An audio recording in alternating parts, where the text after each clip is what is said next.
On n'a pas vu mon arrivée où je marchais un peu comme ça, j'avais une démarche. On peut faire du temps dans l'émission comme ça. Ouais, bien sûr, on a que ça à faire avec. Ouais, j'adore l'idée. Mais pour parler de tout ça, pour parler du sampling. Exactement. Du samplage. Du samplage ou l'échantillonnage, si vous parlez dans la langue de Jacques Toubon, avec des CD-ROM écrits C-E-D-E. Vous vous souvenez Jacques Toubon, c'est lui qui voulait écrire CD-ROM. Oui, All Good. Ouais, All Good, exactement.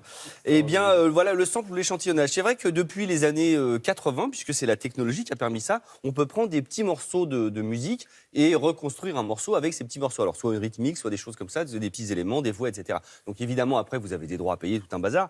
Moi, je me suis inspiré de ce livre de Brice Miclet, voilà, Sample, les origines du hip-hop, ou hip-hop, si vous rajoutez un E. Moi, j'aime bien dire hip-hop, comme les pique-niques, vous voyez. Oui, c'est ça. Je suis tout seul avec ma vanne, là. Non, mais vas-y, t'as qu'à pas rire. Hein. La fourberie de cet homme, alors. Hors antenne, il est pété en deux, là. Il fait non, je suis à la télé, je rigole pas. Très bien. Non, pas de souci. Très bien. Je ne rirai plus à tes vannes. Je sais plus où on en est. Moi non plus. Bon. On est où? On est sur quelle chaîne, en plus? Donc voilà, le sample, les origines du sample hip-hop. Grâce au son d'Alex, vous savez, quand je vous reçois dans mon studio, eh bien, j'ai découpé... un titre de Sugar Hill Gang, je vais réussir à le dire, très connu. Et vous allez voir comment on arrive, on part d'un morceau pas si connu, enfin connu, puis on en fait un morceau encore très connu. C'est pas très clair, c'est pour ça que je laisse la parole à quelqu'un qui parle beaucoup mieux que moi et qui est surtout très bien coiffé. Il était temps.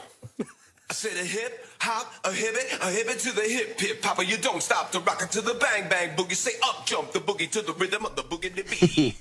Ce titre, Rapper's Delight en 79, c'est le monument. Alors évidemment, le hip-hop est né avant, dans le Bronx, avec les battles de MC. Mais ça, c'est vraiment le début sur vinyle. Et l'ADN du hip-hop, c'est l'emprunt justement. L'emprunt avec des petits morceaux qu'on assemble. Et la première à avoir l'idée, c'est Sylvia Robinson. C'est une ancienne chanteuse de rhythm and blues. Et elle fonde une maison de disques qui s'appelle Sugar Hill Records. Et d'ailleurs, elle se dit, qu'est-ce qui passe à la radio en ce moment? Il passe ceci.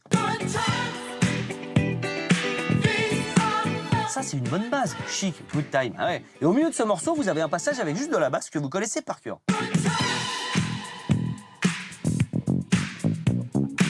Et qu'est-ce qu'on fait sur un morceau instrumental? On rajoute de la voix. Et les trois rappeurs maison viennent rapper sur ce titre. Et les trois rappeurs maison sont Big Bang Hank, Master G et Wonder Mike. Non, on n'a pas d'oreillette, ça coûte trop cher, donc on a un vrai gars. Merci Fab. Et donc les trois rappeurs sur le sample de Chic, ça donne ceci. I said a hip hop, a hibbit to the hip hop, you don't stop to rock it to the bang bang. Ah ouais, 15 millions, c'est un tube, hein, je vous le confirme. Petit bond dans le temps, en 1994, on va écouter un titre des Beastie Boys, Sure Shots. Les Beastie Boys, les enfants.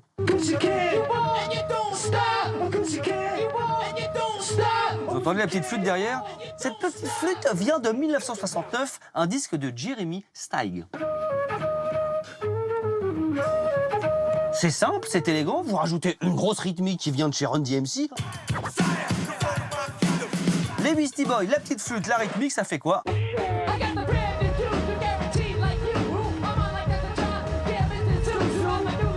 Un tube, simple, basique.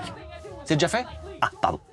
Mais il n'y a pas que les Américains qui empruntent des choses, non! Il y a aussi des groupes de France, comme le groupe IAM, en 1997.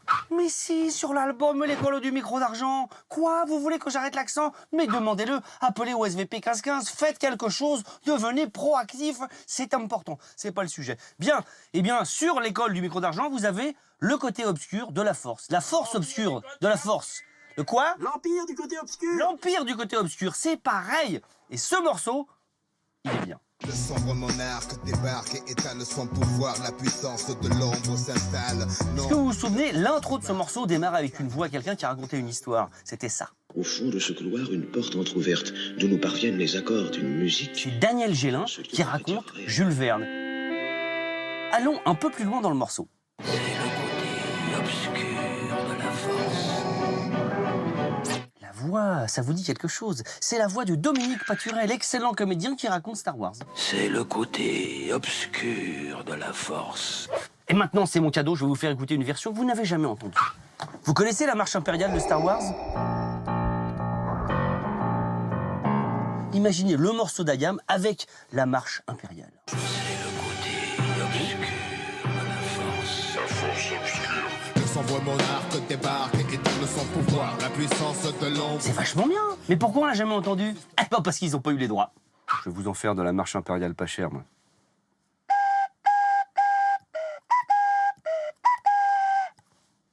quand même plus de gueule. Ah si, ça a plus de gueule, excuse-moi. Oui, tout y était, Pipo compris. Merci beaucoup, Alex. On devrait le mettre avec le livre. Regarde, exactement. Et en vente avec le Oui, Pipo accroché, ouais, très bien. le petit Brice extrait. Miclet, c'est vraiment très bien. Et je peux dire un truc? Allez, mais des filles. Allez, hier, je suis allé voir le spectacle des Phil Monkey, ces 2 batteurs. Oui. Je vais en reparler ici, c'est à tomber par terre, comme ça. Ah, C'est par génial. terre. 2 batteurs, on vous pas verra un dialogue, tomber par rien, terre. que de la vanne et de la musique. Génial. Merci.